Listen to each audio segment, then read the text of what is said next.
Hi, I'm Jacqueline, and today I'm going to be talking about the effects of green tea on weight loss in obese and overweight individuals. Obesity here is defined as a BMI of 30 or more, and according to an article published in 2022, the World Health Organization stated that over 1 billion people worldwide were classified as obese. And here in Louisiana, in 2021, 38.6% of people were estimated to be classified as obese.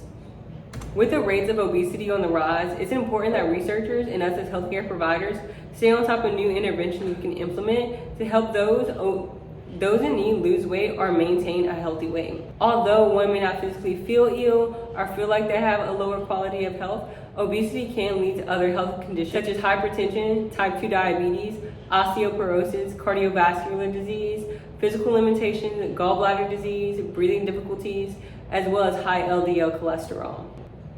So what is green tea and why may it be effective? Green tea is a beverage that's prepared from a Camellia sinensis plant. This plant actually is the same plant used to make green tea, black tea, as well as oolong tea. The difference in these teas are how they're prepared. Green tea is steamed, fried, and then dried out, and that's how green tea is prepared from this plant. The components of this tea is what makes it good for weight loss and other remedies, and those components include epigallocactin-3 gallate, or EGCG, as well as caffeine. EGCG and caffeine are both known to increase the body's energy expenditure, and EGCG is also known to be an anti-inflammatory agent. Although many drink green tea for pleasure, many also use green tea as an herbal remedy for different situations, such as to improve their alertness, relieve headaches, decrease their weight, as well as improve their digestive health. The aim of this literature review is to answer the question of, is green tea supplementation an effective way to improve weight loss in obese and overweight individuals? Of the 8 studies included in this review, 4 concluded that green tea was effective at increasing weight loss in obese individuals. Study by Bakhiri studied whether or not green tea enhances the effects of weight loss during exercise. They found that both groups, the placebo group that only trained, as well as the intervention group that trained and consumed 500 milligrams of green tea extract capsule, lost weight. The weight loss in the green tea group was considered more significant than the placebo group. Both groups also experienced a reduction in BMI, with the green tea group having a higher reduction. Metsavi's study implemented 3 cups of 200 cc of green tea for 8 weeks to test the effects of metabolic syndrome in women compared to a control group that did not consume green tea. This study found that there were no significant changes in the control group and that there were statistically significant changes in weight and BMI in the experimental group. The experimental group mean difference at baseline versus after the study for weight was negative 0.9 plus or minus 0.3 kilograms. The difference in BMI for the experimental group was 0.4 to 0.1 kilograms. Yoshitomi and others in a randomized placebo-controlled clinical trial evaluated the effects of 146 milligrams per day of EGCG found in green tea and 178 milligrams per day of glucosylhexaspirin on obesity. For this study, a p-value of 0.05 was considered statistically significant. There was a change in both the body weight and the BMI group in the experimental group.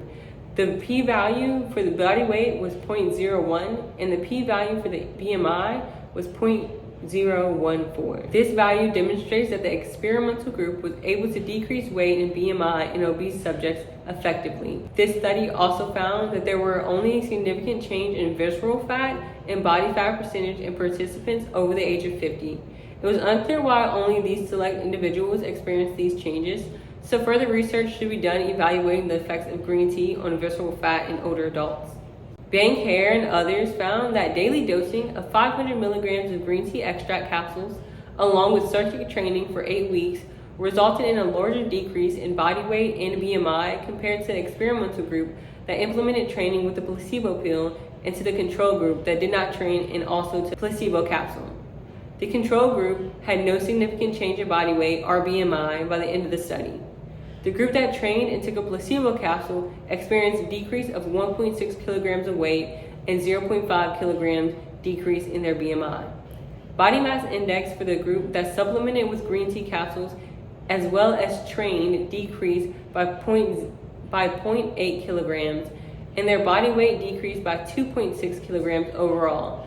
This indicates that training alone effectively decreases weight loss and BMI, but supplementation of green tea may allow for an increased reduction in both areas. Although some studies found green tea supplements to be effective in reducing body weight, all studies did not support that finding. L. Ellman and others evaluated the effects of consuming 2 grams of matcha while implementing a low-calorie diet on overweight and obese individuals compared to a group that transitioned to a low-calorie diet without the matcha tea. While the study did observe decrease in body weight, BMI, and waist circumference in the matcha tea group, it did not find that the changes were significant compared to the control group. Because there was no significant difference between the intervention group and the control group, one can argue that the changes that occurred in both groups were due to the hypocaloric diet because that was the only other change implemented.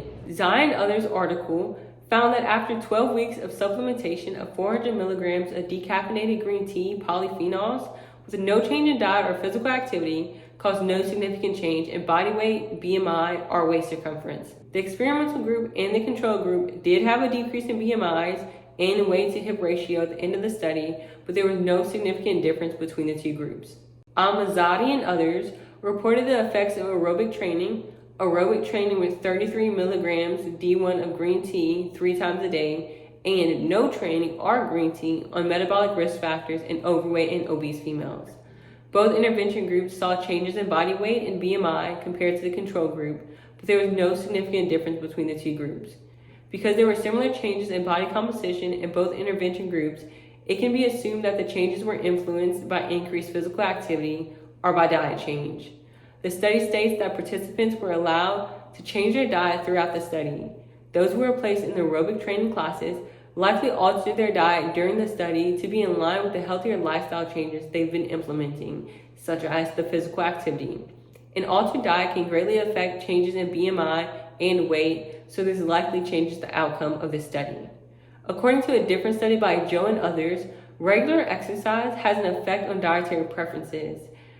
This was based on a 15-week study that found that participants who worked out for longer periods of time and more frequently decreased the amount of snacking they partook in. And then participants that exercised at higher intensity shows an increased intake of fruits, vegetables, low-fat foods, and a decrease in soda intake. In contrast, study subjects who were not as consistent with exercise sessions showed an increase in snacking frequency. Robert and others measured the effects of decaffeinated green tea extract on a number of outcomes, including body mass, BMI, waist circumference, and abdominal circumference of 27 individuals who were classified as overweight and who were recreationally active. This study utilized a control group and 2 experimental groups. The control group took a placebo supplement, while one experimental group consumed decaffeinated green tea extract supplement that contained 400 milligrams of EGCG, and the last group was given a novel decaffeinated green tea extract formula that also contained 580 milligrams of green tea extract as well as 50 milligrams of quercetin and 150 milligrams of alpha lactic acid. Roberts and others found that there were no significant differences pertaining to the body mass or BMI between the groups throughout the study. However, they did find that decaffeinated green tea groups showed a significant difference in abdominal circumference during the study, and the control group showed a significant change in waist circumference with overall loss of negative 0.8 to 0.2 centimeters by week 4. When comparing all these studies together, it's important to note that 3 of the 8 studies gave diet instruction or allowed for one to change their diet during the study. Change in diet can greatly affect one's body weight as well as their BMI, so these things could have affected the outcome of these studies. It's important for future studies to follow one's diet and to track what their participants are taking in, so they can better understand if it's the green tea that's affecting the weight change or they're making lifestyle changes that's affecting their weight change. 5 of the 8 studies included exercise instruction. Although every study that included exercise instruction didn't give diet instruction, it is possible that participants who engage in more physical activity then decide to change their food options and chose better food and better foods of better quality. This is based on a study done by Joel and others that show that those who engage in more physical activity did tend to choose more healthy food options. In conclusion, 4 of these studies were found to be effective at increasing weight loss, whereas 4 of the studies were found to have no significant change compared to the control group that was included in those studies. These results show that further research needs to be done to assess the effectiveness of green tea on weight loss. Future studies should use larger sample size as well as require food tracking. Food tracking can be done by writing it down in a journal, taking down notes in a phone app, as well as taking pictures of their food. These are all reasonable and easy ways to track one's diet. It's important to track one's diet in these studies to know what's actually affecting the outcome at the end of the study. If it's the green tea that's affecting the weight change, if it's lifestyle choices that's affecting the weight change. Future studies should also continue to observe participants after they stop taking the green tea extract supplements.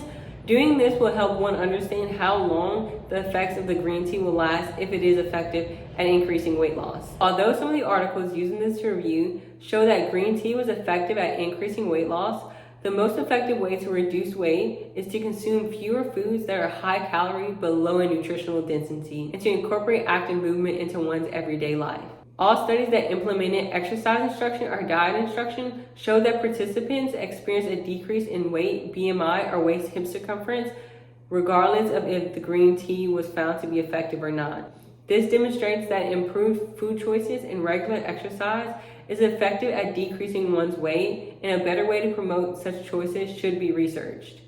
But because there was no negative side effects with green tea, it may be considered safe to consume along with making other lifestyle changes.